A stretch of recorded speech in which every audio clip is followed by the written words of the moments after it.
Sword of the Stars 2 is the sequel to Sword of the Stars 1, a grand strategy 4X game in the tradition of Civilization. This new game is bigger, better, stronger, faster. The Lords of Winter are basically the darkness behind the SOTS universe, and they got the subtitle spot because they're finally back. Many of the races in SOTS have been shaped by them. The Zul were created by them to be a bioweapon. The Marigi were massacred by them. The Lear were enslaved by them. It's time for them to return, and the return is not going to be pleasant. The story in SOTS is a progression. It's not simply a repeat of what we've done before with prettier pictures. So with this arc, we're telling the story of the SOTS universe 100 years in the future from when SOTS 1 finished. Our races are going to have to deal with this new oncoming threat, but they will also not be starting from zero to doing it. They will be starting approximately mid-game, and their behaviors will reflect that. The races that you've been used to, you will see in new ways, and you will see them in more detail. Strategy games have never lent themselves to linear narratives, so it's never been a choice of just simply acting out a cutscene and putting it in. Instead, we had to pursue an arc where the story lent itself to while you played.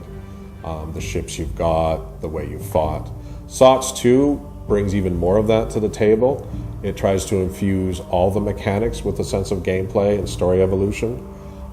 We introduce story elements both through admiral characters, scenario descriptions, and with the SOTSpedia unit, which will be a new addition to the game, which will let the player unlock information about the game as they play the game, as well as adding their own notes to their experience.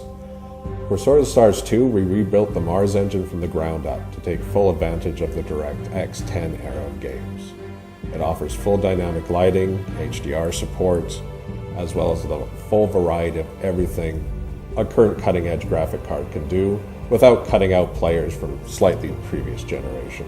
SOTS 2 represents the Age of Empires in the SOTS universe. Players will be arranging their planets into provinces, declaring capitals, creating star bases in which to build and support ships and fleets. In general, the player's going to be setting up bigger structures and creating bigger battles, but on the other hand, those battles will have a higher price to them. Losing a world is one thing, losing a provincial capital is another, losing the entire province is devastating to an empire.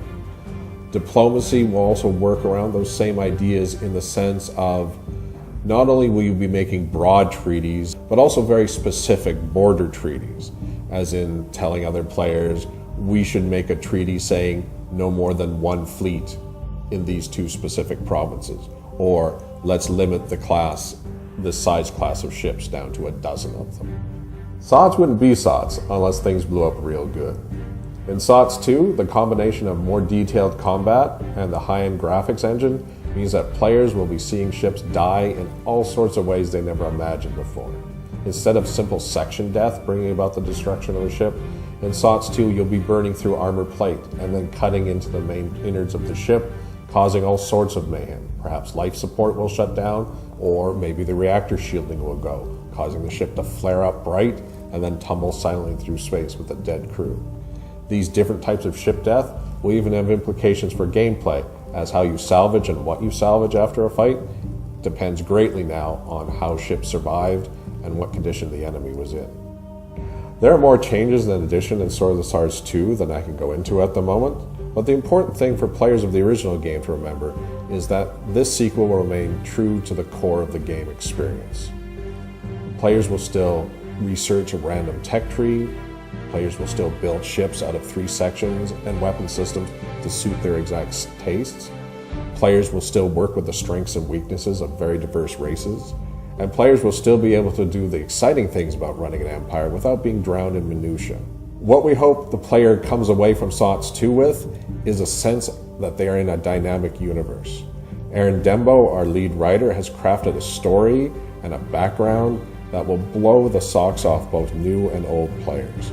This story will change the very way Sword of the Stars is played, and it will change their experience in a way that they can't ever suspect at the moment.